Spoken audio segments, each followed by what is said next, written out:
Flight attendant Heather Bailey glares at Isaiah and Zoe Montgomery, demanding they move from first class. The couple silently exchange knowing glances. The captain emerges, his face draining of color as he recognizes them. They don't just belong in first class. They own this entire airline. Before we dive into this incredible story, where are you watching from today? Hit that like button and subscribe if you've ever witnessed or experienced discrimination while traveling. The way this flight attendant's attitude completely transforms when she discovers who she's really talking to will leave you speechless. Isaiah Montgomery adjusted his simple gray cashmere sweater as he settled into his first-class seat aboard Pinnacle Airways Flight 2187 to Chicago. Nothing about his understated designer clothes or his wife Zoe's elegant but casual attire screamed wealth or power. And that was exactly the point. Nervous? Zoe whispered, squeezing his hand. Her dark eyes sparkled with anticipation beneath her naturally curly hair, styled in a subtle updo. Not nervous. Just ready, Isaiah replied, his voice low. 3 months of ownership, and this is our first real look at how things actually operate. The Montgomerys hadn't publicly announced their acquisition of Pinnacle Airways yet. The paperwork had been finalized quietly through holding companies and subsidiaries of their primary business, Montech. The revolutionary AI security firm Isaiah had built from nothing. Their plan was simple: experience their airline as ordinary passengers before revealing themselves to the staff and implementing the sweeping changes they envisioned. Isaiah's journey to this moment had been anything but straightforward. Growing up in Chicago's South Side, he'd navigated a childhood marked by economic hardship and systemic barriers. His single mother, a hospital nurse working double shifts, had instilled in him an unshakable work ethic and a belief that education was his ticket to something better. That belief had carried him through a scholarship to MIT, where his brilliant mind had flourished despite the isolation of often being the only black student in advanced computing classes. It was there, in his junior year, that he'd conceived the core algorithm that would eventually become Montech's foundation. An AI security system that could identify threats without the racial biases that plague traditional security software. Beside him, Zoe Montgomery was a force in her own right. With 3 advanced degrees in aerospace engineering and 7 patents to her name, she'd revolutionized fuel efficiency systems before joining forces with Isaiah both professionally and personally. The daughter of Jamaican immigrants, she'd fought her own battles in the predominantly white, male aerospace industry, where her ideas were often dismissed until proven undeniable. Together, they'd built Montech into a billion-dollar enterprise, but they'd never forgotten the discrimination they'd faced along the way. The airline acquisition wasn't just a business move, it was personal. "Excuse me," Zoe quietly signaled to a passing flight attendant, a young man with Kevin Garcia on his name tag. "Could we get some water before takeoff?" Kevin nodded politely but continued down the aisle, serving 2 white passengers their requested champagne before returning to the galley without bringing the Montgomerys their water. Isaiah and Zoe exchanged glances but said nothing, mentally logging the interaction. The first-class cabin was filling up now. Most passengers nodded politely or simply ignored others as they found their seats. A few gave the Montgomerys curious or surprised glances, a familiar experience for the couple in luxury spaces. 20 minutes after boarding began, a commotion erupted at the front of the cabin. A tall, silver-haired white man in an expensive suit was arguing loudly with another flight attendant. "I always sit in 2A on this route." "It's basically my seat," he insisted, gesturing dismissively toward where Isaiah and Zoe were sitting. "Those people must have made a mistake." The flight attendant he was speaking to, Heather Bailey according to her name tag, was a thin woman in her mid-40s with a pinched expression and bleached blonde hair pulled back in a tight bun. She'd been with Pinnacle Airways for 15 years, as they'd learned during their research phase. She also had a history of passenger complaints, particularly from minority travelers who reported dismissive treatment and selective enforcement of rules. "Let me handle this, Mr. Wilson," Heather said, her voice performatively professional as she approached the Montgomerys. Without making eye contact, she addressed them in a tone one might use for small children. There seems to be some confusion about seating. Mr. Bradley Wilson always flies in these seats. I'm going to need to see your boarding passes.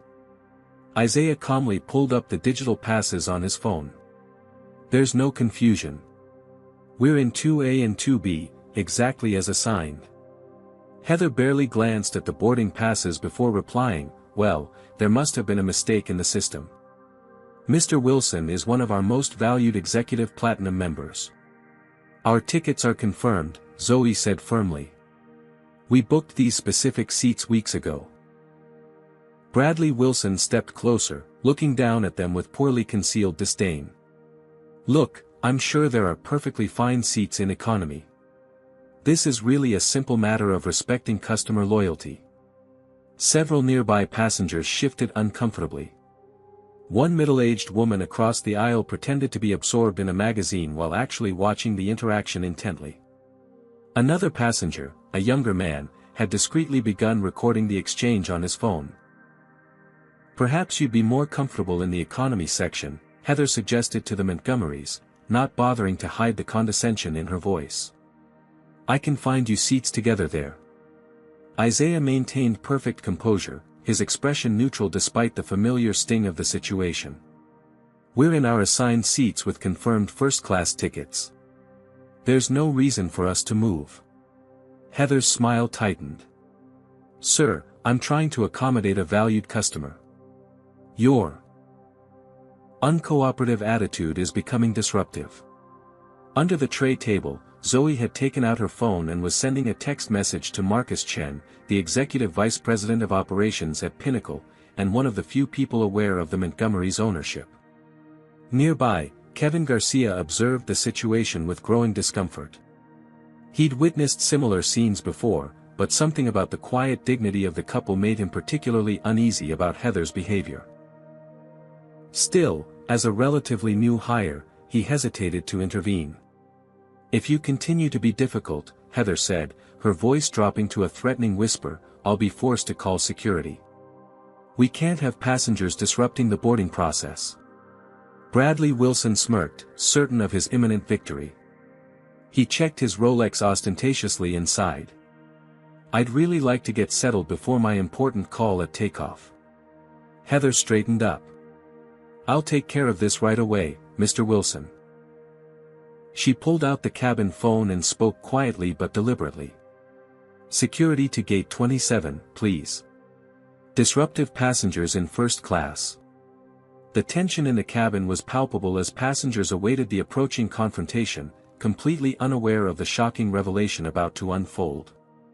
As security was summoned to gate 27, the atmosphere in the first-class cabin crackled with tension. Heather Bailey stood with arms crossed, a victorious smirk playing at the corners of her mouth. Bradley Wilson had taken a seat across the aisle, scrolling through his phone with an air of entitled impatience. This is completely unnecessary, Zoe said, her voice level despite her rising indignation. Years of corporate boardrooms had taught her to control her tone, showing anger would only reinforce the stereotypes people like Heather and Bradley already believed about black women. Ma'am, the decision has been made, Heather replied with exaggerated patience. Security will escort you to economy or off the plane entirely. Your choice. Isaiah remained silent, his face impassive but his mind meticulously recording every detail of the interaction. He'd been in similar situations before. Luxury car dealerships where salespeople ignored him until he mentioned his budget, high-end restaurants where he was seated near bathrooms despite reservations made weeks in advance, and executive meetings where his ideas were overlooked until repeated by white colleagues. But this time was different. This time, he had power he hadn't disclosed. Several passengers were now openly watching the confrontation. One elderly white woman shook her head disapprovingly, though it wasn't clear whether her disapproval was directed at the Montgomerys or at Heather's treatment of them. A businessman 3 rows back had removed his headphones to listen. 2 college-aged girls whispered to each other, one discreetly pointing her phone toward the unfolding scene. I just don't understand why you're making such a fuss, Bradley interjected loudly enough for the entire cabin to hear. Some people just have to cause a scene wherever they go. The coded language wasn't lost on anyone. The Montgomerys were being painted as troublemakers, aggressive, unreasonable, and disruptive, simply for insisting on seats they had rightfully purchased. Kevin Garcia, the younger flight attendant, finally approached Heather and spoke quietly. "Heather, I checked the manifest. They are assigned to those seats." Heather shot him a warning glare. "Stay out of this, Kevin. You don't understand how we handle these situations." "What situations exactly?" Zoe asked pointedly. Heather ignored the question, her attention drawn to the front of the plane where two airport security officers had appeared. She gestured them over with an imperious wave. As the security officers made their way down the aisle, passengers shifted in their seats. The confrontation was escalating beyond what most had expected for a simple seating dispute. "These are the passengers causing the disruption," Heather informed the officers, gesturing toward Isaiah and Zoe. "They've refused to comply with crew member instructions." The first security officer, whose name tag read Thomas Reynolds, was a tall black man with a military bearing. The second, a younger Hispanic woman named Diaz, stood slightly behind him. Officer Reynolds surveyed the situation, his trained eye taking in details others might miss. The Montgomery's calm demeanor, the expensive watch partially visible under Isaiah's sleeve, Zoe's understated designer handbag. "What seems to be the problem here?" Reynolds asked, addressing the question to everyone involved rather than accepting Heather's framing. "These passengers are in Mr. Wilson's preferred seats and have refused to relocate despite," Heather began. "We have confirmed tickets for these exact seats," Isaiah interrupted calmly, showing his boarding pass. "The flight attendant is trying to move us to accommodate another passenger's preference, not because of any actual seating issue." Officer Reynolds examined the boarding pass on Isaiah's phone, then looked more closely at Isaiah himself. A flicker of recognition crossed his face. "Sir, aren't you Isaiah Montgomery? From Montec?" The question sent a visible jolt through Heather. She quickly looked back and forth between the security officer and Isaiah, her certainty suddenly wavering. Before Isaiah could respond, a new voice entered the conversation. "Excuse me, coming through." A sharply dressed Asian man in his 40s made his way down the aisle. Marcus Chen, Executive VP of Operations at Pinnacle Airways, had arrived in response to Zoe's text. "Mr. and Mrs. Montgomery," Marcus said with a respectful nod. "I apologize for the confusion. Is there a problem with your seating?" Bradley Wilson stood up abruptly. "Hold on. Who are you?" Marcus Chen, Executive Vice President of Operations for Pinnacle Airways, he replied without looking at Bradley. Mrs. Montgomery messaged about a situation developing on board. Heather's face had drained of color. "You know these passengers?" Marcus fixed her with a steady gaze. "Yes, Ms. Bailey. I know them quite well." He turned to the security officers. "Thank you for responding, but there's been a misunderstanding. Everything is under control now." Officer Reynolds nodded, clearly processing the implications. "Of course, Mr. Chen. We'll step back. I'd like to speak with the captain," Marcus said to Heather, whose professional demeanor had completely evaporated, replaced by visible anxiety. "The captain is preparing for takeoff," she stammered. "I think he'll want to address this situation personally," Marcus insisted. As Marcus spoke with Heather, Bradley Wilson attempted to slip away to the lavatory, suddenly very interested in avoiding the spotlight. Isaiah watched him go, making a mental note to address his behavior later.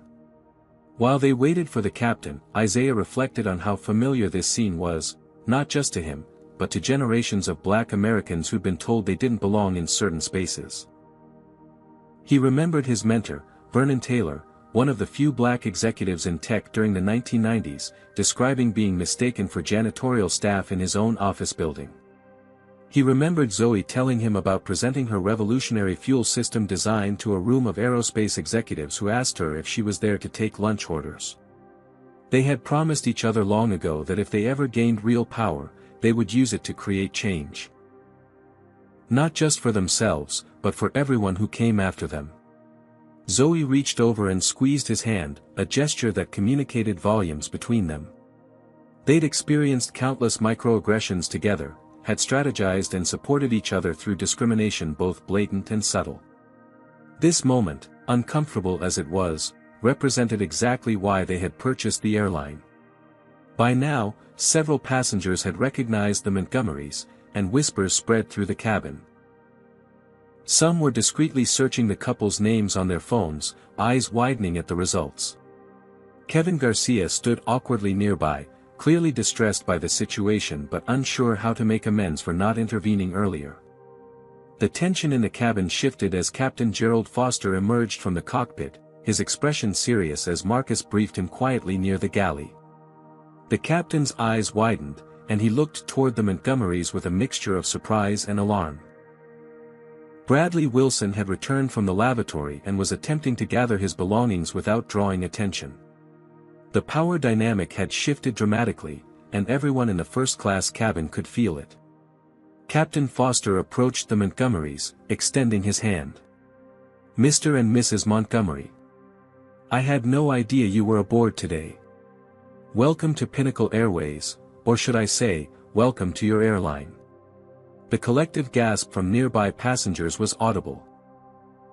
Heather Bailey froze, her face a mask of horror as the full reality of her actions began to sink in.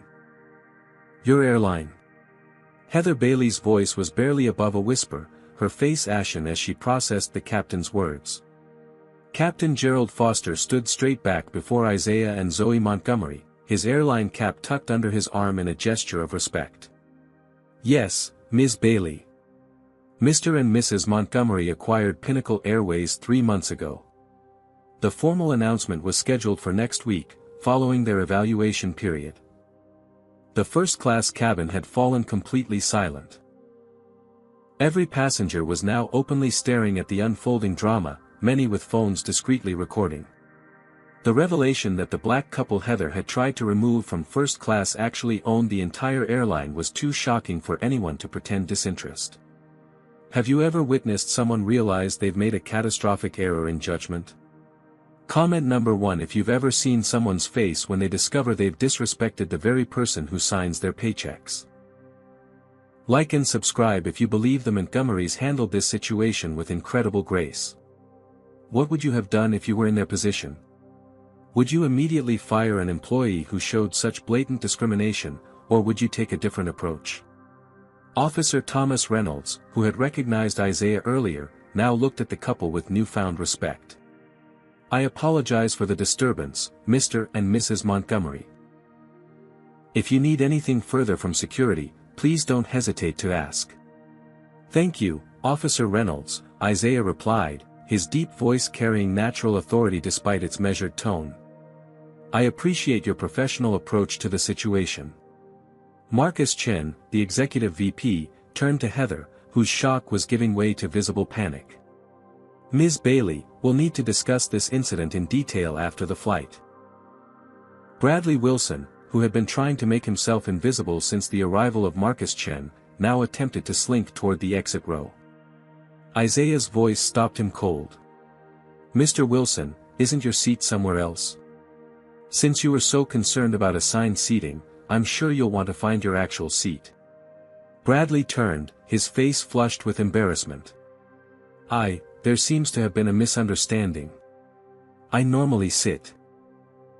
"Your assigned seat is 4C, Captain Foster interjected, checking the manifest. "Not anywhere near Mr. and Mrs. Montgomery." The businessman fumbled for words.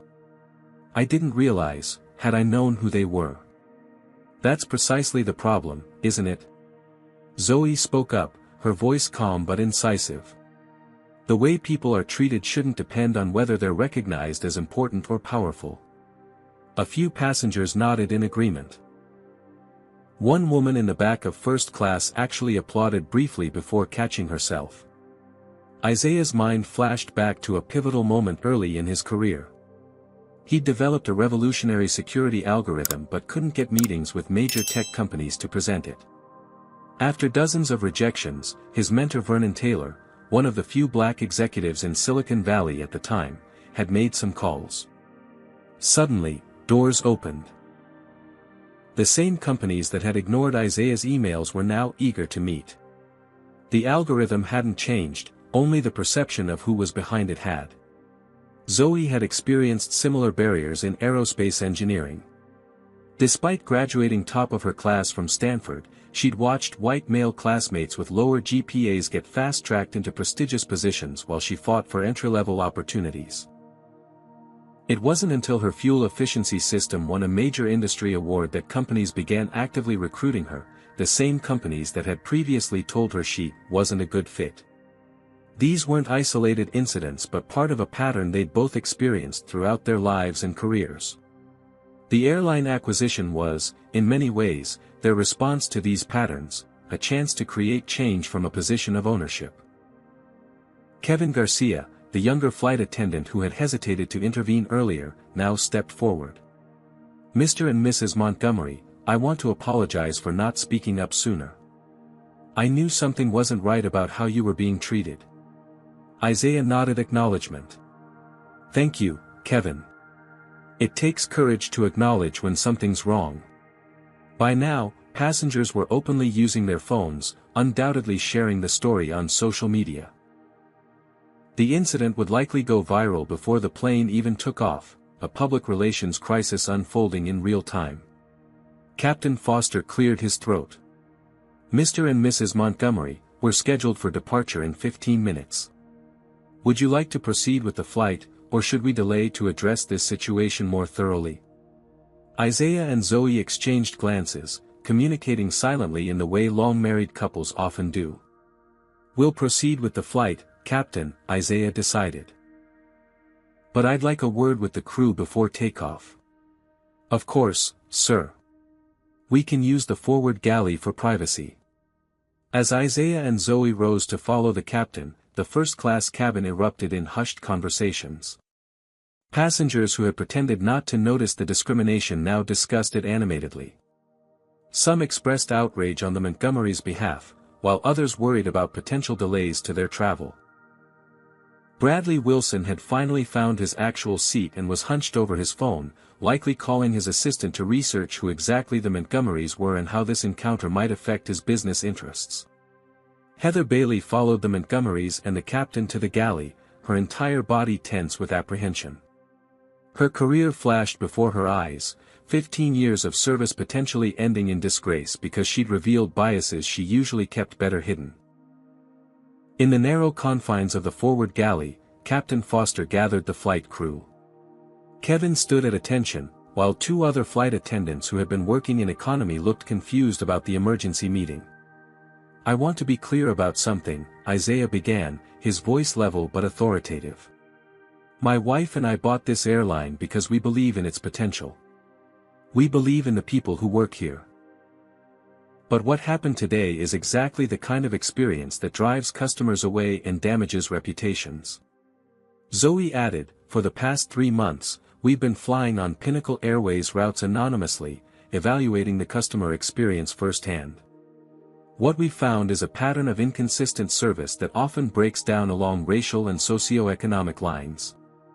Heather's face crumpled. "Are you going to fire me?" The question hung in the air. Every employee present knew that the owners would be fully justified in terminating Heather on the spot. Her actions had been discriminatory, unprofessional, and now very public. "That depends," Isaiah replied carefully, "on whether you're capable of understanding why your behavior today was problematic, and whether you're willing to be part of the solution rather than part of the problem." As the crew meeting continued, passengers speculated about what was happening. Some expected Heather to be escorted off the plane in disgrace. Others wondered if the flight would be cancelled entirely. What no one expected was what happened next, a decision that would transform not just this flight, but the entire company culture in ways no one could have anticipated. When Isaiah and Zoe Montgomery emerged from the galley conference with Captain Foster and the flight crew, the tension in the first-class cabin was palpable. Passengers who had been freely speculating about Heather Bailey's imminent firing fell silent, watching expectantly as the group returned. To everyone's surprise, Heather was still there, though her usual confident demeanor had vanished.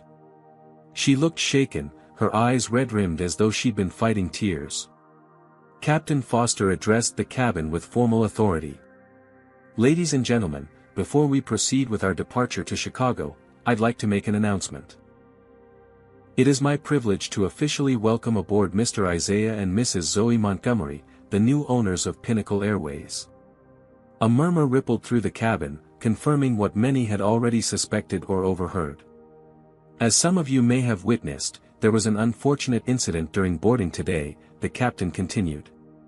"On behalf of the entire Pinnacle Airways family, I extend our sincere apologies to Mr. and Mrs.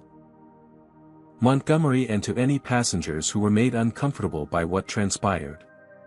Bradley Wilson shifted awkwardly in seat 4C, attempting to make himself invisible as several passengers glanced his way. His earlier swagger had evaporated completely, replaced by the demeanor of someone wishing the floor would open and swallow him whole. Isaiah stepped forward, his presence commanding attention without raising his voice.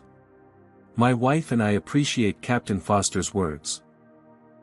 We want to assure everyone that we take today's event seriously, not because of our position as owners, but because every passenger deserves respect regardless of who they are or what they look like." Zoe added, "For the past 3 months, we've been flying on various Pinnacle routes incognito, experiencing our airline as ordinary passengers would.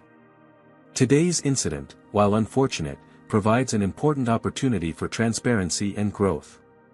A woman in 5B raised her hand tentatively. "Are you saying this has happened before?" Zoe nodded. "Not this exactly, but yes, we've observed inconsistencies in how different passengers are treated. It's one of the reasons we decided to acquire Pinnacle. We saw both problems and potential." Isaiah's mind traveled back to his first business-class flight years ago, when he'd saved for months to upgrade for an important meeting.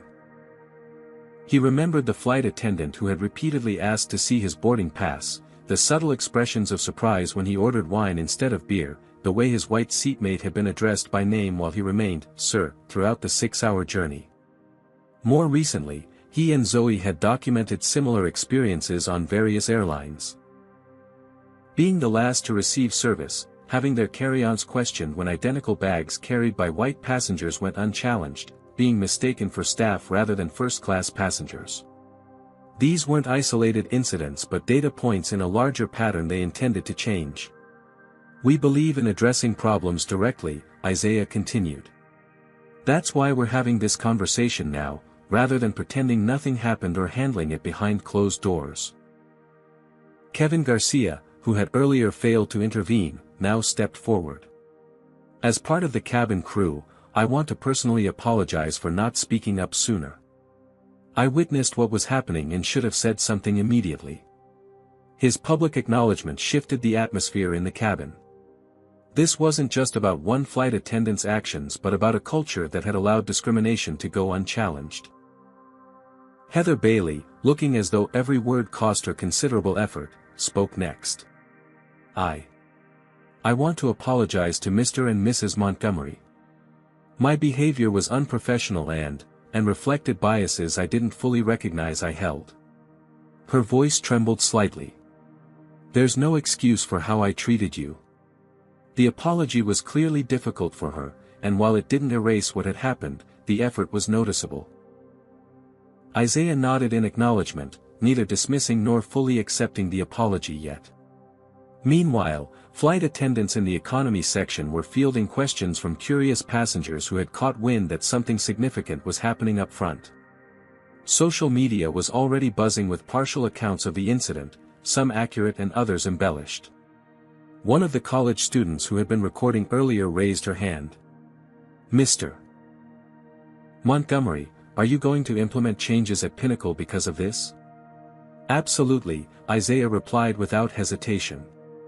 "Not just because of today, but because our vision for this airline has always included creating an inclusive culture where every passenger feels valued.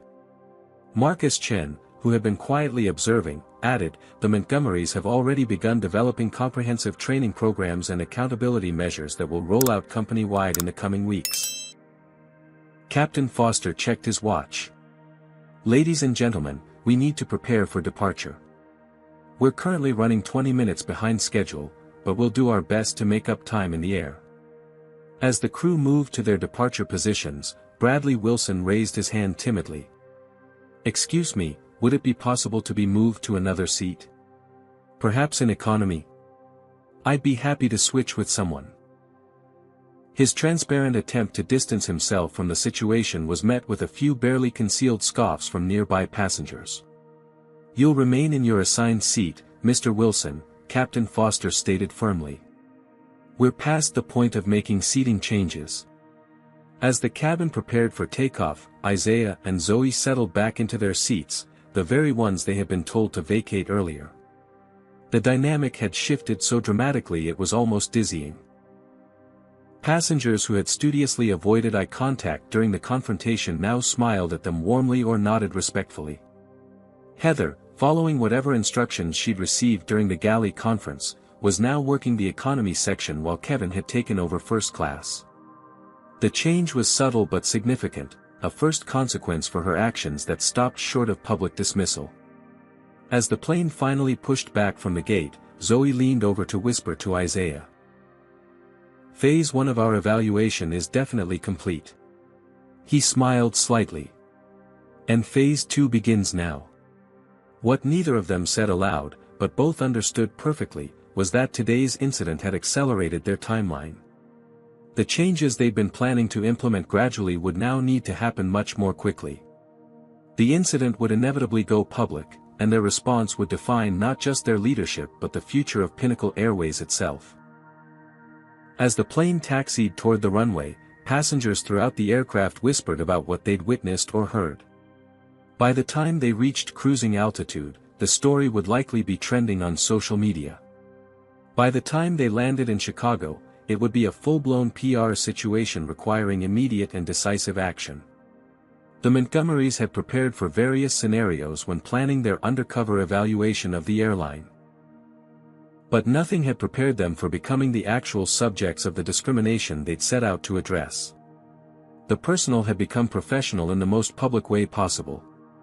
The true test of their leadership was just beginning. 3 hours after landing in Chicago, Isaiah and Zoe Montgomery sat at the head of a long conference table in Pinnacle Airways regional headquarters. The emergency meeting had been hastily arranged by Marcus Chen, who now sat to Isaiah's right, reviewing data on his tablet. On the other side of the table, Heather Bailey sat with her hands clasped tightly together, her earlier defiance replaced by subdued anxiety. Beside her was Diana Washington, Pinnacle's HR director.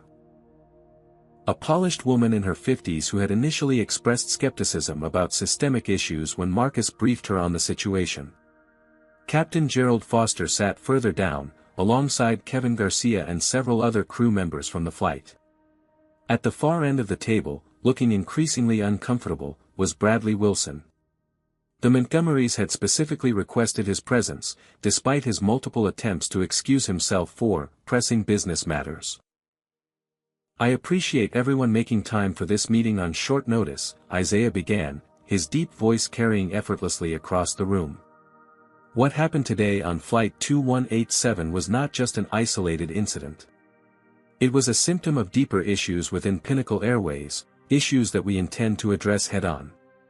Zoe tapped her tablet, and a screen on the wall illuminated with graphs and charts. "For the past 3 months, we've been collecting data on passenger experiences across all Pinnacle routes.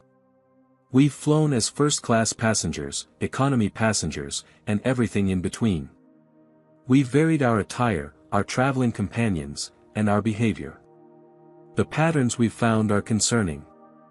The screen displayed a heat map of customer satisfaction scores broken down by demographic categories. The disparities were unmistakable. White passengers reported consistently higher satisfaction than passengers of color, even when controlling for cabin class and route. This doesn't necessarily mean discrimination, Diana Washington interjected, her tone professionally skeptical. There could be multiple factors influencing these satisfaction gaps. You're right that correlation doesn't prove causation, Zoe acknowledged. That's why we didn't stop at surveys. She swiped to the next slide, showing a breakdown of customer complaints filed over the past 2 years. Complaints about unfair treatment are 3 times more likely to come from passengers of color. Complaints about excessive scrutiny of compliance with baggage policies are 5 times more likely. And when we look at how these complaints were handled. The next slide showed resolution rates. Complaints from white passengers were resolved favorably 78% of the time. For passengers of color, that number dropped to 43%. Isaiah watched Diana's expression shift from skepticism to concern as the data accumulated. This was why he and Zoe always led with numbers, they were harder to dismiss than anecdotes. We also conducted structured observations, Isaiah continued. On identical routes, white passengers in first class received unprompted offers of pre-flight beverages 94% of the time. For passengers of color, that figure was 56%. Heather Bailey stared at the table, her face flushed. These weren't abstract statistics, they represented real people she and her colleagues had treated differently without even realizing it. Mr. Wilson, Zoe addressed Bradley directly, causing him to startle visibly. Our records show you filed 8 complaints about seating arrangements in the past year alone. In 6 of those instances, you requested that other passengers be moved to accommodate your preferences, despite not having reserved the seats in question. Bradley shifted uncomfortably. I'm a loyal customer who flies weekly. I simply expect certain accommodations. And were these other passengers typically people who looked like you? Isaiah asked quietly. The question hung in the air. Bradley didn't need to answer. His silence and averted gaze spoke volumes.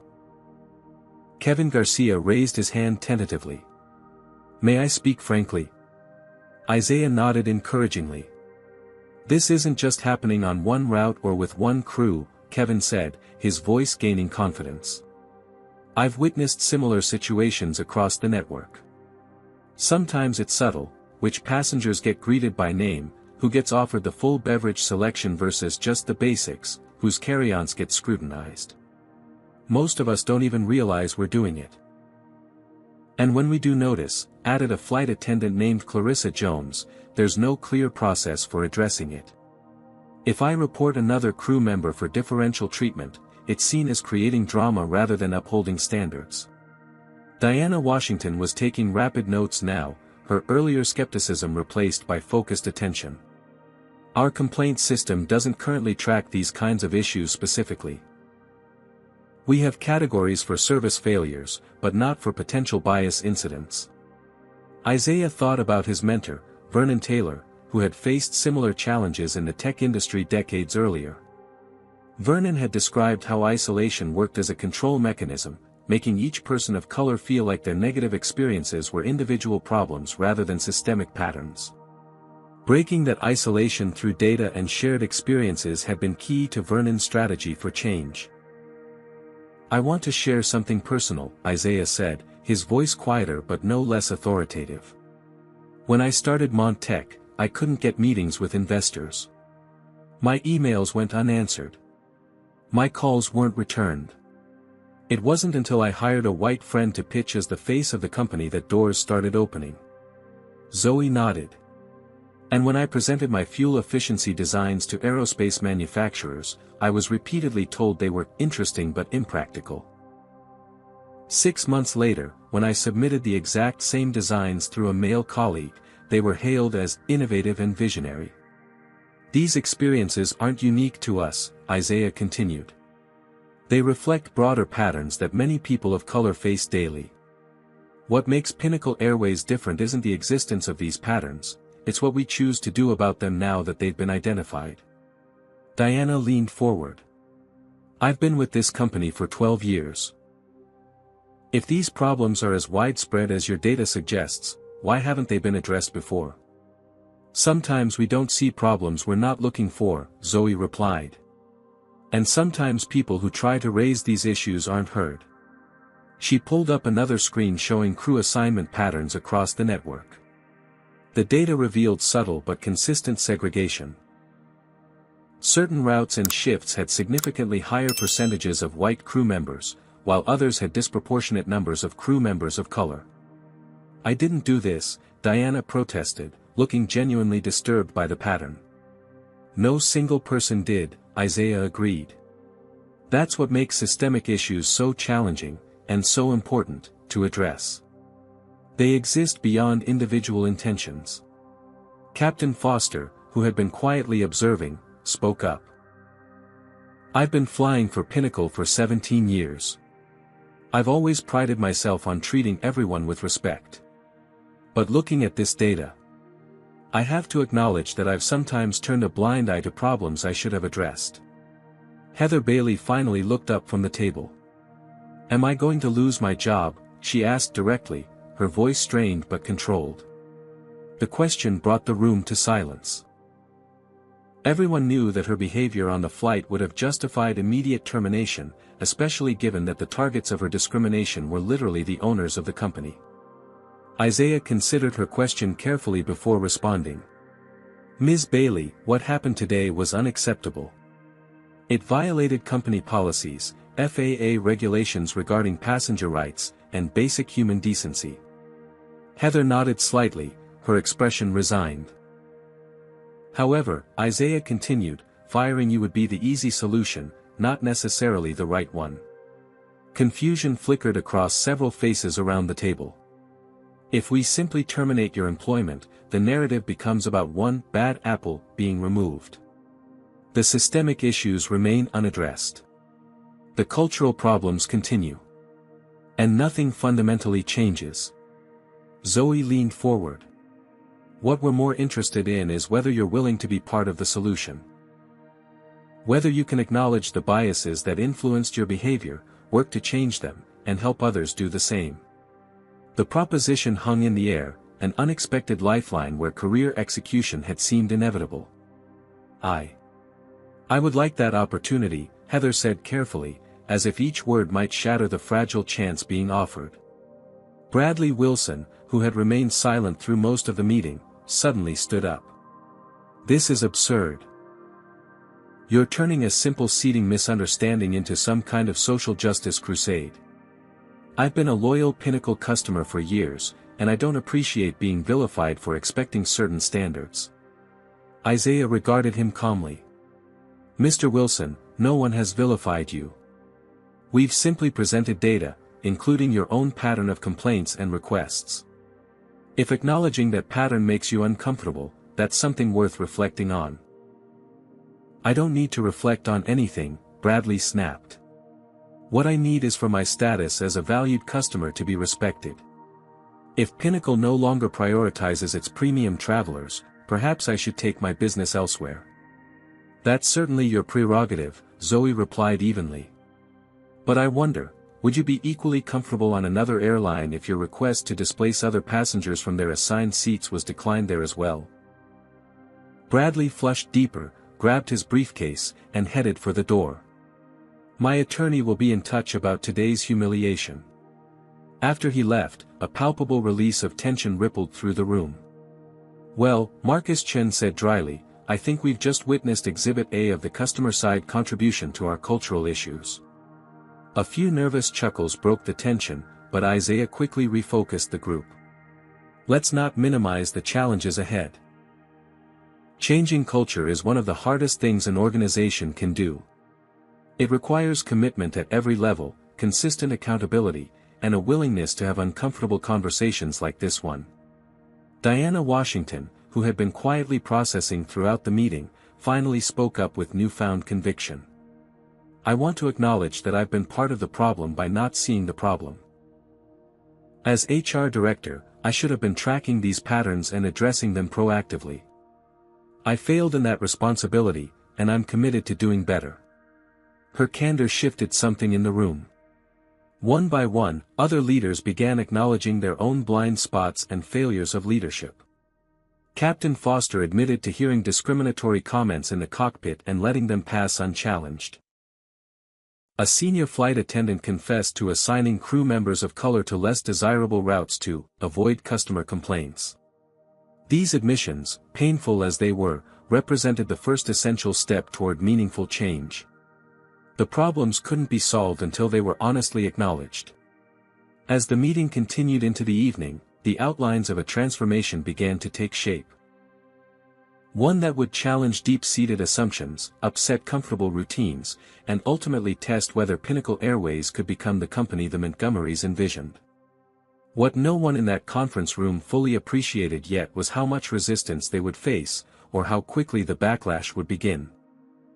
The morning after the emergency meeting, Isaiah Montgomery stood at the window of his Chicago hotel suite, watching the sunrise illuminate the city skyline. Behind him, Zoe was already reviewing documents on her tablet, preparing for the day ahead. "The social media response is exactly what we expected," she reported. "The video from the flight has gone viral, over 3 million views already. Most comments support our handling of the situation, but there's a vocal minority calling it an overreaction." Isaiah nodded, unsurprised. "And internally?" Marcus says there's significant anxiety among staff. Some are worried about a purge, others about being publicly shamed for past behavior. The unions have requested an urgent meeting. The couple had anticipated this turbulence.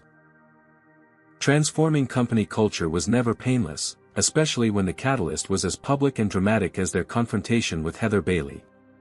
"We need to move quickly with the training program rollout," Isaiah said, turning from the window.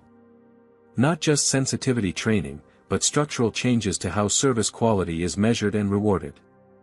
Have you ever faced resistance when trying to create positive change?" Comment number 1: If you've witnessed how organizations often protect the status quo, even when it's clearly flawed. Like and subscribe if you believe that transforming company culture requires more than just firing one person, it demands systemic change. What would you do if you suddenly had the power to transform a company from the inside out? Would you focus on punishing past offenders, or building a better future?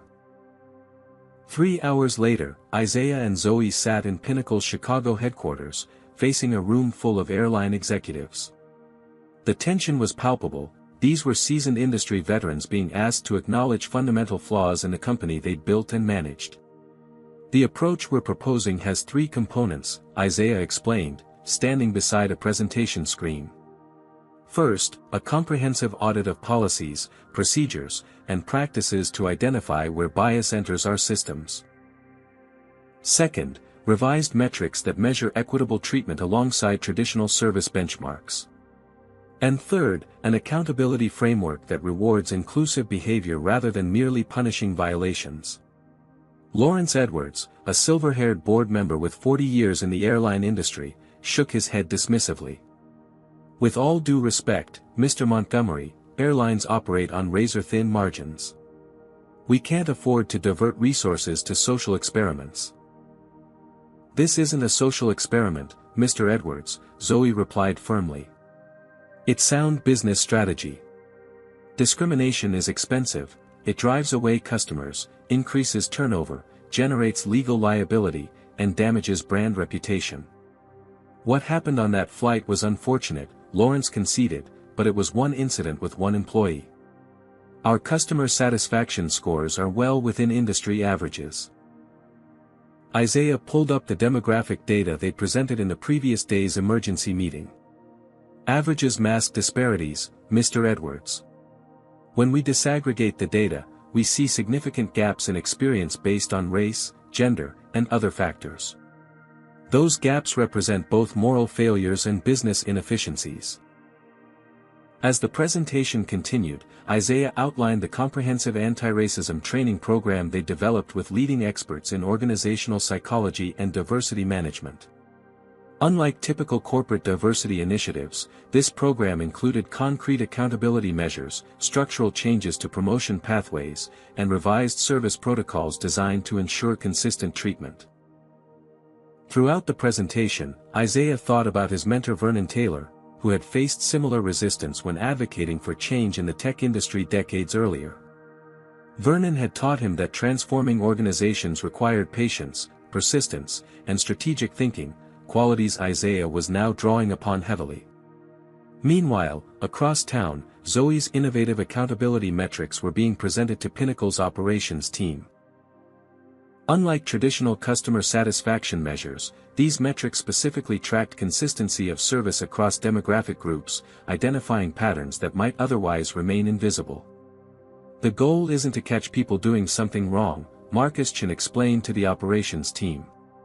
It's to create systems where doing the right thing becomes the path of least resistance. Back at headquarters, the executive meeting had reached a critical juncture. Half the room seemed cautiously supportive of the Montgomery's vision, while the other half remained skeptical or openly resistant. "I still don't understand why we're not simply terminating Ms. Bailey and moving on," said Patricia Winters, the chief financial officer. "One decisive action would send a clear message without disrupting our entire operation." "Because this isn't about one person," Isaiah responded patiently. "Ms. Bailey's actions reflected biases that exist throughout our organization, and throughout our industry. Firing her would create the illusion of resolution without addressing the underlying issues. So instead, we reward bad behavior with special training." Lawrence Edwards interjected sarcastically. "No," Zoe said firmly. "Ms. Bailey has received a formal reprimand and been placed on probationary status. But we're also giving her an opportunity to be part of the solution. To help us understand how these biases operate and how we can effectively address them." As the debate continued, Isaiah received a text message from Heather Bailey herself, requesting a private meeting. The request surprised him. He hadn't expected her to take such initiative so quickly. Meanwhile, across the city, Bradley Wilson was meeting with his attorney, Spencer Hammond, a sleek corporate lawyer known for aggressive tactics. "They humiliated me in front of other passengers," Bradley fumed. "They implied I'm racist because I expect certain accommodations as a frequent flyer." Spencer Hammond nodded sympathetically while calculating potential angles. "The discrimination allegation gives us leverage, but their response was measured enough to make a lawsuit challenging. What might be more effective is controlling the public narrative. Positioning you as a loyal customer unfairly vilified by new owners pushing a political agenda. I want them to pay," Bradley insisted. "I've spent hundreds of thousands of dollars with Pinnacle over the years." "Oh, they'll pay," Spencer assured him. "One way or another." By late afternoon, Isaiah and Zoe met with Heather Bailey in a small conference room. The flight attendant looked different from the previous day, less defensive, more thoughtful, though still visibly anxious. "Thank you for meeting with me," she began. "I've been doing a lot of thinking since yesterday. At first, I was just terrified of losing my job. But after listening to the data you presented and reflecting on my own behavior, I've started to recognize patterns I never noticed before." She paused, collecting her thoughts. "I've worked for Pinnacle for 15 years. I've always prided myself on providing excellent service. But when I honestly examine my interactions with passengers, I can see the inconsistencies. With white passengers, especially wealthy-looking ones, I go above and beyond. With others, I do the minimum required." "Recognition is an important first step," Zoe acknowledged. "But what made you request this meeting specifically?" Heather straightened her posture slightly. "I want to be part of the solution. Not to save my job, though I do want to keep it, but because I believe in this airline. If there's a way I can help other employees recognize what I'm just beginning to see in myself, I want to do that."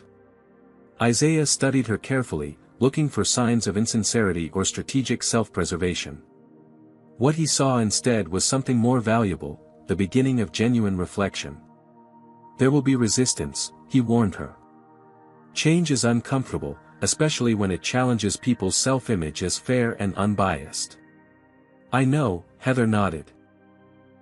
"I've already experienced some of it. Several colleagues have reached out to commiserate, assuming I'm being unfairly targeted. They don't see the problem either. Later that evening, Isaiah and Zoe faced their own moment of philosophical disagreement. In their hotel suite, they debated the best approach moving forward. We need to move faster, Zoe argued. The momentum from this incident gives us leverage to implement changes that might otherwise take years of incremental steps. But rushing could create more resistance, Isaiah countered. People need time to process and adjust, especially when it involves examining their own biases. Time allows problems to be buried, Zoe reminded him. Remember what happened at Tech Fusion when they tried the gradual approach? By the time they implemented actual changes, the momentum was gone and everything reverted to the status quo. Their debate was interrupted by an urgent call from Marcus Chen. You need to see this, he said gravely. He sent them a link to a newly published article in a prominent business journal. The headline read, "New airline owners push political agenda, alienate valuable customers." The article, clearly influenced by Bradley Wilson's perspective, characterized the Montgomerys as opportunistic activists using their wealth to advance social justice causes at the expense of business fundamentals. It quoted anonymous industry experts predicting that Pinnacle's value would plummet under the new ownership. It's starting, Isaiah said quietly. Zoe nodded, her expression resolute. So is our response. What neither of them fully appreciated yet was how quickly the resistance would organize, or how deeply entrenched the problems were within Pinnacle's corporate structure. The challenge ahead would test not just their business acumen but their relationship, their values, and their vision for what the company could become. As they prepared for the next day's battles, a larger question loomed: could meaningful change be created within existing systems, or would those systems inevitably reassert themselves against the forces of transformation? The answer would emerge in the coming days, as opposition to their vision crystallized into something more coordinated and determined than either of them had anticipated. 1 week after the flight incident, Isaiah Montgomery stood in his temporary office at Pinnacle Airways headquarters, scanning an anonymous internal memo that had been circulating among employees. The document, titled "Preserving Pinnacle's Professional Standards," criticized the new ownership for imposing political correctness at the expense of customer service and creating a culture of fear where employees walk on eggshells. This was inevitable, Marcus Chen commented, setting down his coffee. Change always triggers backlash, especially when it challenges long-standing norms. Isaiah nodded, unsurprised but nonetheless concerned.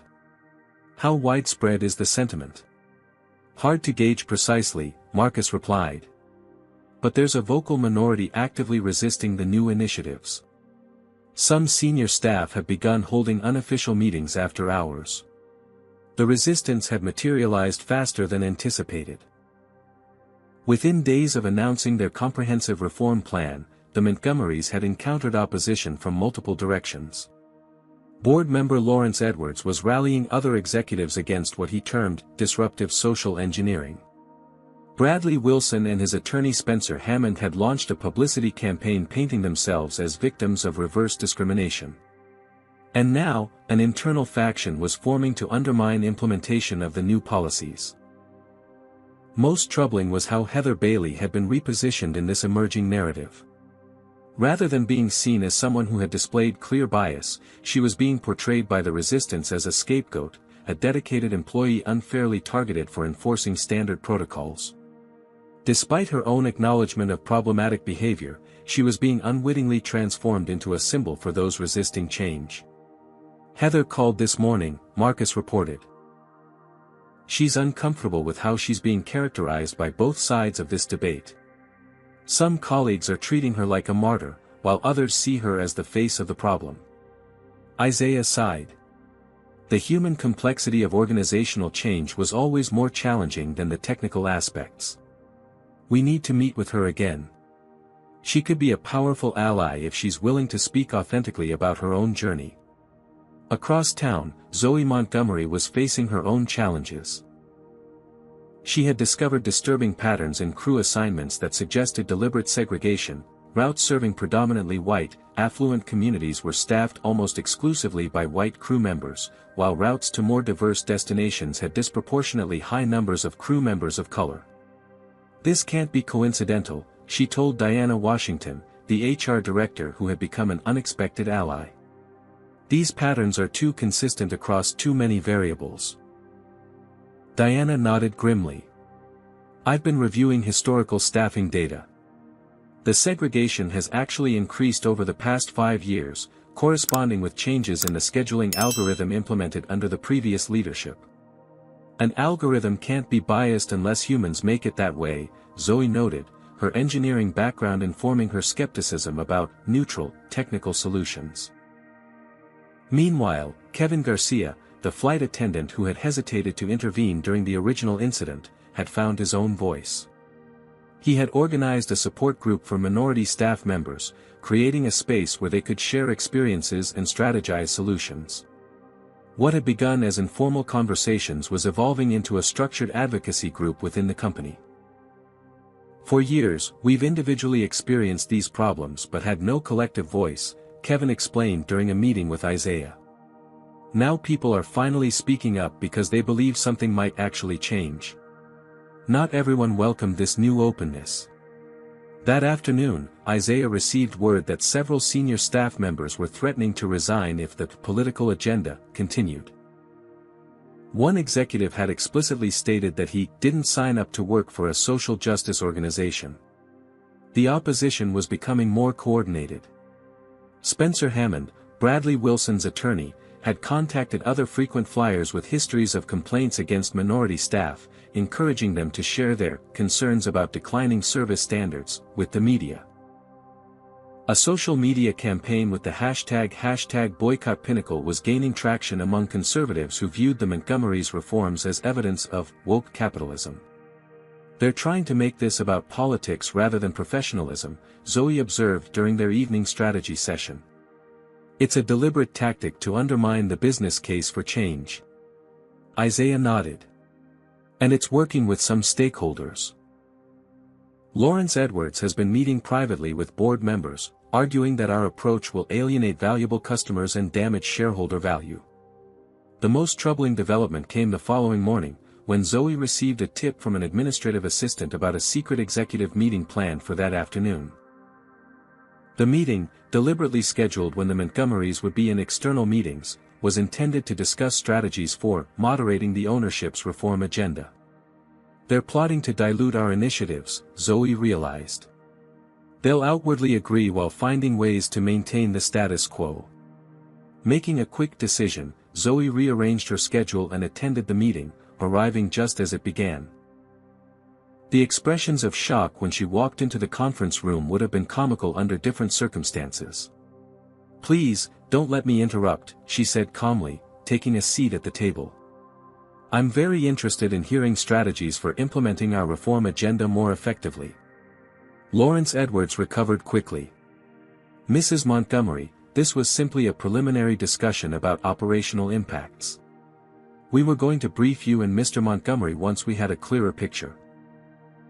"How considerate," Zoe replied, activating the recording app on her phone without drawing attention to it. "Please, continue with the agenda as planned." The discomfort in the room was palpable, but with Zoe present, the executives had little choice but to proceed with a sanitized version of their discussion. Even this watered-down conversation, however, revealed troubling attitudes and resistance strategies that might otherwise have remained hidden. Later that evening, when Zoe played the recording for Isaiah, his expression darkened. "They're not just disagreeing with our approach. They're actively working to undermine it while presenting a cooperative face." "Listen to this part," Zoe said, forwarding to a specific timestamp. Lawrence Edwards' voice emerged clearly from the recording. "The key is to appear supportive while building in enough procedural hurdles that the more radical elements never get implemented. If we can delay the major changes for a few quarters, the Montgomerys will likely move on to other priorities. This is just the enthusiasm of new ownership, it always fades once they confront operational realities." The recording confirmed what they had suspected but couldn't previously prove. a coordinated effort to resist meaningful change while maintaining plausible deniability. As the week progressed, the challenges multiplied.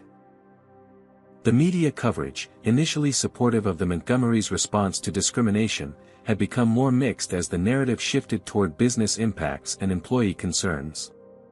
Financial analysts were raising questions about whether the new ownership was prioritizing social issues over profitability. Even some allies were beginning to question whether the pace of change was too aggressive. For Isaiah, the situation triggered painful memories of earlier career obstacles. He recalled losing a major contract early in Monteca's history when a potential client expressed concerns about a cultural fit, a thinly veiled reference to his race. He remembered how investors had questioned his company's growth potential despite strong performance metrics, suggestions that made little sense until he recognized the underlying biases at work. For Zoe, the resistance echoed her experiences in aerospace engineering, where her innovative designs were often met with technical objections that mysteriously disappeared when presented by male colleagues. The dynamics were different, but the underlying pattern was familiar. Those benefiting from existing systems rarely relinquished privilege willingly. By Friday afternoon, the situation had reached a crisis point. The company seemed increasingly divided between change advocates and resistors. Implementation of key policies was stalling amid bureaucratic delays and procedural concerns. The social media campaign against Pinnacle was gaining momentum, potentially threatening bookings and revenue. And several board members were privately discussing whether to challenge the Montgomerys' leadership more directly. Isaiah and Zoe faced a moment of doubt about their approach. Had they moved too quickly? Should they have built broader consensus before implementing changes? Was meaningful transformation even possible within existing corporate structures? Maybe we were naive, Zoe admitted during a rare moment of uncertainty. We thought ownership would give us the power to create change, but the systems of resistance are more entrenched than we anticipated. Isaiah considered this thoughtfully. Or maybe this resistance is exactly why our approach is necessary. If change were easy, it would have happened already. As they contemplated their next steps, both recognized that they had reached a critical juncture. The forces of resistance had consolidated and revealed themselves. Now they needed to decide whether to retreat, compromise, or advance more boldly despite the opposition. What they couldn't yet see was how their response to this crisis would not only determine Pinnacle's future but potentially transform the entire industry's approach to discrimination and inclusion. 3 days after discovering the executive resistance plot, Isaiah Montgomery stood before a packed auditorium at Pinnacle Airways headquarters. Every seat was filled, flight attendants in uniform, pilots with captain's stripes, baggage handlers still in their high-visibility vests, corporate staff in business attire. The company-wide town hall had been announced only 24 hours earlier, yet attendance was nearly universal, a testament to the tension and uncertainty permeating the organization. "Thank you all for being here today," Isaiah began, his deep voice steady and measured. "I know there are many questions, concerns, and yes, fears about the changes happening at Pinnacle Airways. Today, I want to address those directly and clarify our vision for this company's future." The audience was noticeably divided, some leaned forward attentively, while others sat with arms crossed, expressions skeptical or openly hostile. Lawrence Edwards and his faction of resistant executives occupied a row near the back, their body language broadcasting disapproval. "When my wife and I acquired Pinnacle Airways, we didn't do so as a vanity project or a social experiment," Isaiah continued. "We did so because we recognized a company with tremendous potential that wasn't being fully realized. Today, I want to make the business case for why our reform initiatives are not just morally right but strategically essential." With that introduction, Isaiah launched into a meticulously prepared presentation. Rather than focusing on discrimination as a moral failing, he framed it as a business inefficiency. An operational flaw that damaged customer experience, employee retention, and ultimately, profitability. "Every inconsistency in service represents wasted resources," he explained, displaying data visualizations that quantified the costs. When passengers of color receive slower service, when they're subjected to additional scrutiny, when they're made to feel unwelcome, those aren't just ethical problems. They're customer experience failures that drive away business and generate negative word of mouth. The screens displayed compelling financial analyses. Companies with strong diversity and inclusion metrics outperformed industry averages by 36%. Airlines specifically showed 28% higher customer loyalty when service consistency ratings were high across demographic groups. This isn't speculation, Isaiah emphasized. These are hard numbers that directly impact our bottom line. Discrimination isn't just wrong, it's expensive. As the presentation continued, Isaiah addressed the resistance directly, without antagonism but with unflinching clarity. I understand change is uncomfortable. I understand that examining long-standing practices and uncovering unconscious biases can feel threatening. But I want to be clear, these reforms aren't about assigning blame or making anyone feel guilty. They're about building a stronger, more profitable, more sustainable business that truly serves all our customers. The energy in the room was shifting, some of the crossed arms had uncrossed, some of the skeptical expressions had softened into thoughtful consideration. Isaiah was connecting with the pragmatists in the audience, those who might not be moved by moral arguments but responded to business logic. Then came the moment that transformed the meeting from persuasive to pivotal. Zoe Montgomery stepped forward, tablet in hand. Before we proceed further, there's something important that needs to be addressed, she began. It has come to our attention that some members of the executive team have been actively working to undermine the very initiatives they publicly claimed to support. A ripple of murmurs spread through the audience. Lawrence Edwards shifted uncomfortably in his seat. Rather than engaging in open, honest dialogue about concerns, these individuals have held secret meetings, developed strategies to sabotage implementation, and deliberately misled both ownership and staff about their intentions. Zoe activated a screen displaying a transcript of the recorded meeting she had infiltrated. Key sections were highlighted. Lawrence explicitly discussing delay tactics, another executive suggesting ways to contain the damage until this blows over, a third strategizing about how to manage the Montgomery's expectations down to something realistic. The audience reaction was immediate and visceral. Gasps, widened eyes, heads turning toward the executives in question. Lawrence Edwards half rose from his seat, face flushed, before thinking better of it and sitting back down. We value transparency and honest disagreement, Zoe continued calmly. What we cannot accept is sabotage and deception. Effective immediately, those who participated in these efforts will be placed on administrative leave pending a full review. Security personnel discreetly appeared at the auditorium's exits, not threatening, but present. The message was clear, the resistance had underestimated the Montgomery's resolve and preparation. As the initial shock rippled through the room, an unexpected voice spoke up. Heather Bailey rose from her seat in the middle of the auditorium. "May I say something?" she asked, her voice wavering slightly but determined. Isaiah nodded, curious about what the flight attendant might contribute to this charged moment. Heather took a deep breath. "Most of you know me, and many of you know about what happened on Flight 2187. What you might not know is how that experience has changed me." She paused, visibly gathering courage before continuing. "I've worked for Pinnacle for 15 years. I've always thought of myself as a fair person who treated everyone equally. When I was confronted with evidence of my own biased behavior, my first reaction was denial and defensiveness." The auditorium was absolutely silent now, hundreds of people hanging on every word. But as I reflected honestly, I had to acknowledge patterns I'd never noticed before.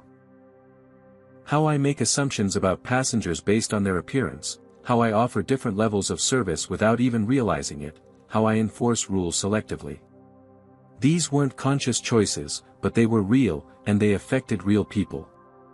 Heather turned to face different sections of the audience as she spoke. "Some of you have treated me like a victim in all this, and I appreciate your support. But the truth is, I wasn't victimized, I was held accountable. And that accountability has been the most valuable professional development I've ever received.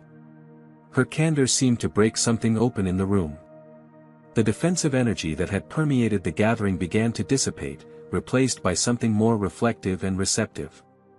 Building on this momentum, Isaiah introduced the next phase of the meeting, the unveiling of Pinnacle's new executive leadership team. One by one, talented professionals from diverse backgrounds took the stage, each bringing impressive credentials and fresh perspectives to key roles.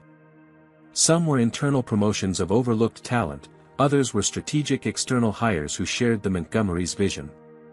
These leaders were selected not because of their demographics but because of their excellence, Isaiah emphasized. Their diversity of experience and perspective is an asset that will drive innovation and growth.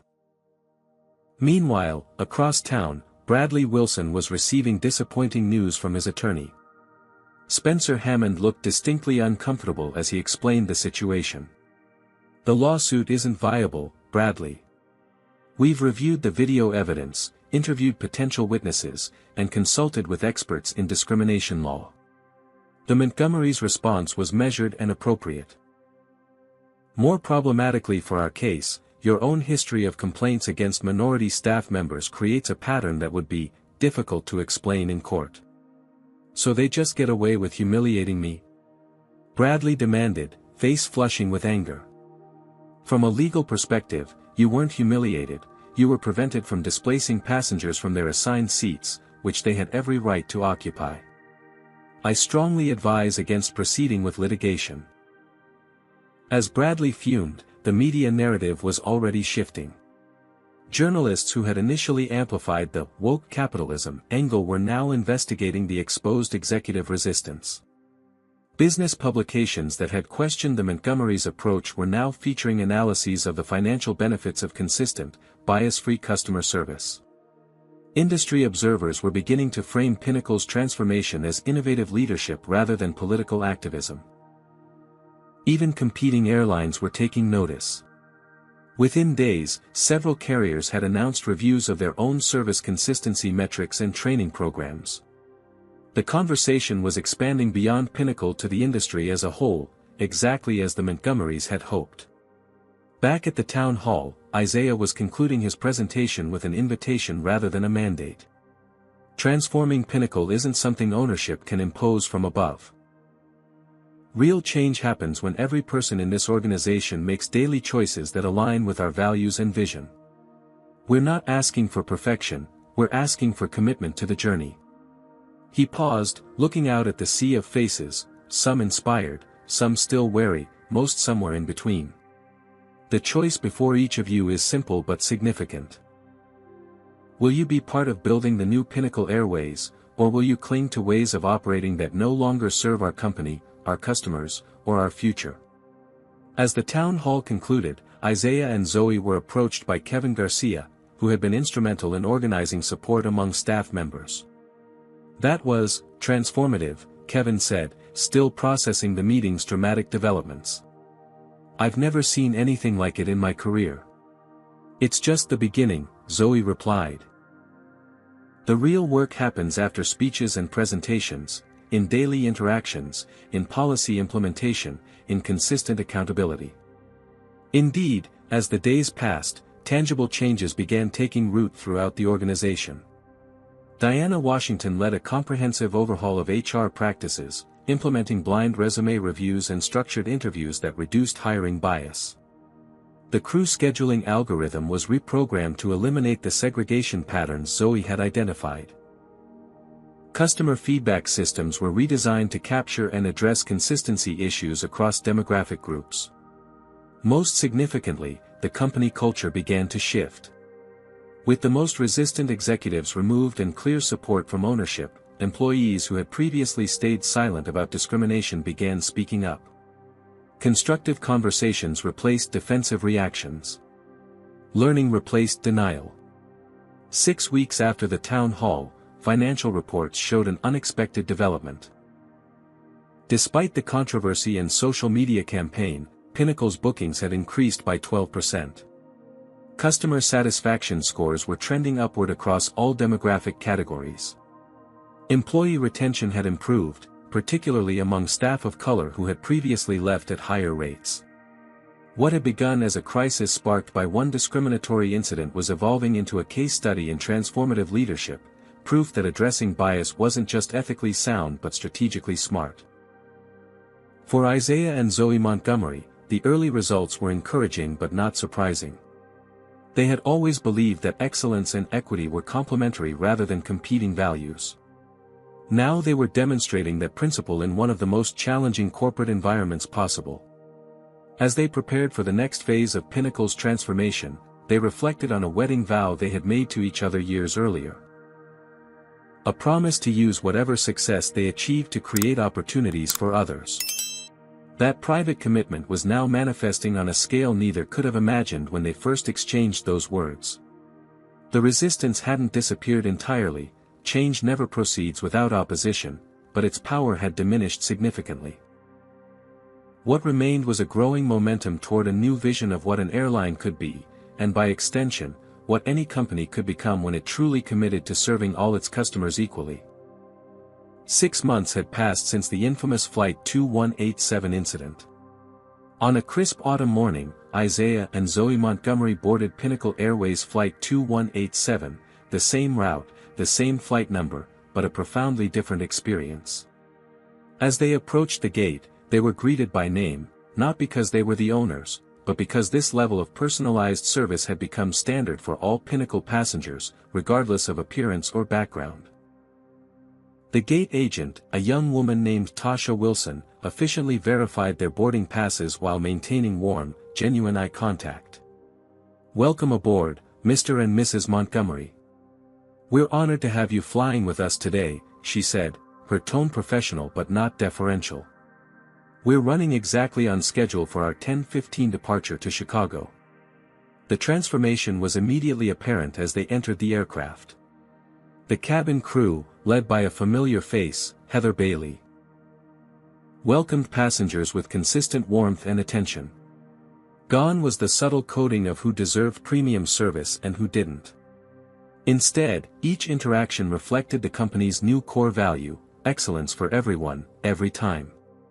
Heather, now trained as an inclusion ambassador, had undergone a remarkable personal and professional evolution. After her powerful speech at the town hall 6 months earlier, she had volunteered to help develop the airline's reformed service protocols.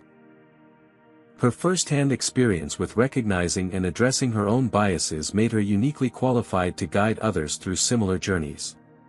"Good morning, Mr. and Mrs. Montgomery," Heather greeted them with genuine warmth rather than the anxious deference that might have been expected given their history. "Your seats are ready. May I get you a pre-flight beverage once you're settled?" As they moved toward their seats, Isaiah noticed something subtle but significant. Heather was providing identical service to all first-class passengers, regardless of race, age, or apparent wealth. The consistency was remarkable not because it was exceptional, but because it had become normal. Taking their seats, the very same 2A and 2B that had been the center of controversy 6 months earlier, Isaiah and Zoe exchanged knowing glances. The memory of that confrontation remained vivid, but instead of reopening wounds, it now served as a measure of how far they had come. As the cabin filled, they observed the crew in action. Kevin Garcia, now head of cabin crew training, moved through the aircraft with quiet confidence, modeling the techniques he taught in Pinnacle's revolutionary, Consistent Excellence program. New hires shadowed experienced crew members, learning not just procedures but mindsets and approaches that ensured every passenger received the same high standard of service. In a delicious twist of irony, Isaiah noticed a familiar face boarding the plane: Bradley Wilson, the entitled businessman whose demands had triggered the original confrontation. Bradley appeared momentarily startled upon seeing the Montgomerys, then quickly averted his gaze and hurried past first class toward his seat in economy. Following the incident, his corporate account had been flagged for review based on his history of complaints against minority staff, and his executive platinum status had been revoked pending completion of a customer expectations workshop. "Some lessons are learned the hard way," Zoe murmured, noticing Bradley's discomfort. Isaiah nodded. The goal was never punishment, though. It was change. And change had indeed come to Pinnacle Airways. Just last week, the company had received the industry's prestigious Phoenix Award for Most Improved Customer Experience, an honor that recognized not just enhanced service but the comprehensive transformation of company culture. Satisfaction scores had risen across all demographic groups, with the historic gaps between white passengers and passengers of color narrowing to statistical insignificance. As the plane reached cruising altitude, Isaiah reflected on the journey from discrimination victim to change agent. Growing up on Chicago's South Side, he'd experienced countless moments of being made to feel he didn't belong in certain spaces. From being followed by security in upscale stores to being questioned about his presence in first-class lounges, the message had been consistent: some places weren't meant for people who looked like him. Now, as owner of an airline, he'd had the power to challenge those unspoken rules, not just for himself, but for everyone who came after him. The thought brought a quiet satisfaction deeper than any business success he'd previously achieved. Meanwhile, Zoe's aerospace expertise had found unexpected application in the airline's operations. Her mentorship program for minority aerospace students had become a pipeline for diverse talent into Pinnacle's technical operations. Young engineers who might otherwise have been overlooked were now bringing fresh perspectives to aircraft maintenance, fuel efficiency, and flight operations. "Excuse me," a hesitant voice interrupted Isaiah's reflections. He looked up to see an elderly black woman standing in the aisle beside their row. "Are you the Montgomerys? The ones who bought this airline?" "Yes, we are," Zoe confirmed with a warm smile. "Can we help you with something?" The woman, who introduced herself as Eleanor Thompson, was in her 80s. Her eyes glistened as she spoke. "I've been flying since the 1960s. For most of my life, I was made to feel unwelcome on planes, seated near lavatories regardless of my ticket, watched suspiciously by flight attendants, questioned about my first-class tickets as if they must be mistakes. Today was the first time in all my years of travel that I truly felt respected from the moment I stepped on board." She reached out her weathered hand to grasp Isaiah's. "I just wanted to thank you. What you've done here matters more than you know." The encounter left Isaiah momentarily speechless. It brought to mind his first flight as a child, a trip to visit relatives in Atlanta where he'd observed his mother being treated dismissively by the cabin crew despite her careful preparation and meticulous adherence to all rules. That memory had stayed with him through decades of success, a reminder of injustices still unaddressed. As Eleanor returned to her seat, Diana Washington approached from the front of the cabin. Once skeptical of systemic issues, the HR director now led an industry task force on inclusive practices, sharing Pinnacle's transformation model with other airlines and transportation companies. "The quarterly diversity metrics just came in," Diana reported quietly, sliding into the empty seat across the aisle for a brief conversation. "Passenger satisfaction is up 32% overall, with the gap between demographic groups now less than 3%, within the margin of error. Employee retention has improved 47%, and applications from qualified candidates of color have tripled." "Those are encouraging numbers," Isaiah acknowledged. "But the stories like Mrs.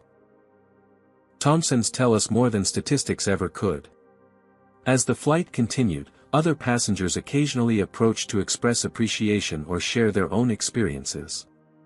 What struck Isaiah most was how the transformation had benefited everyone, not just those who had previously experienced discrimination. White passengers commented on the improved consistency and professionalism, business travelers noted enhanced efficiency, families appreciated the more welcoming atmosphere. Excellence, when truly universal, lifted all experiences. Near the end of the flight, Captain Foster's voice came over the intercom. "Ladies and gentlemen, we're beginning our initial descent into Chicago O'Hare.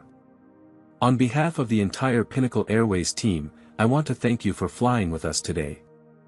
After the standard announcements, he added something personal. "Today's flight is special for our airline. Exactly 6 months ago, an incident on this very route became the catalyst for profound change throughout our company. That change hasn't always been easy, but it has made us better, as professionals and as people.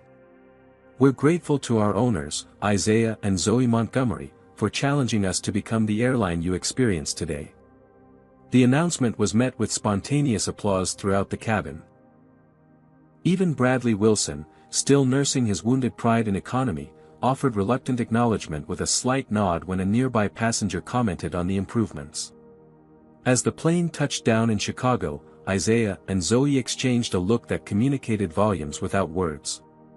The transformation of Pinnacle Airways represented something larger than corporate change. It demonstrated how power, when used purposefully, could create ripples of improvement far beyond its immediate application. "We did it," Zoe said simply as they taxied toward the gate. "We started it," Isaiah corrected with a smile. "This is just the beginning." And he was right. The changes at Pinnacle were already inspiring similar transformations at other airlines and in other industries. Companies that had dismissed diversity initiatives as peripheral were now studying the Pinnacle model as a blueprint for operational excellence. The business case for equity was becoming impossible to ignore. As they prepared to disembark, Heather Bailey approached one final time. "Mr. and Mrs. Montgomery, thank you for flying with Pinnacle Airways today."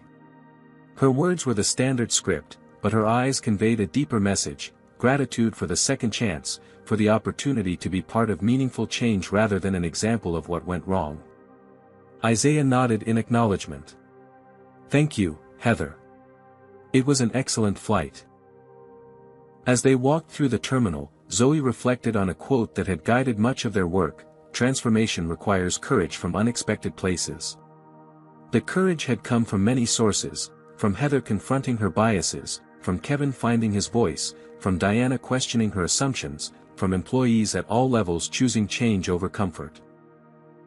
The true victory wasn't just in the improved metrics or industry recognition, but in those countless individual choices to do better, to see more clearly, to create space for everyone to belong.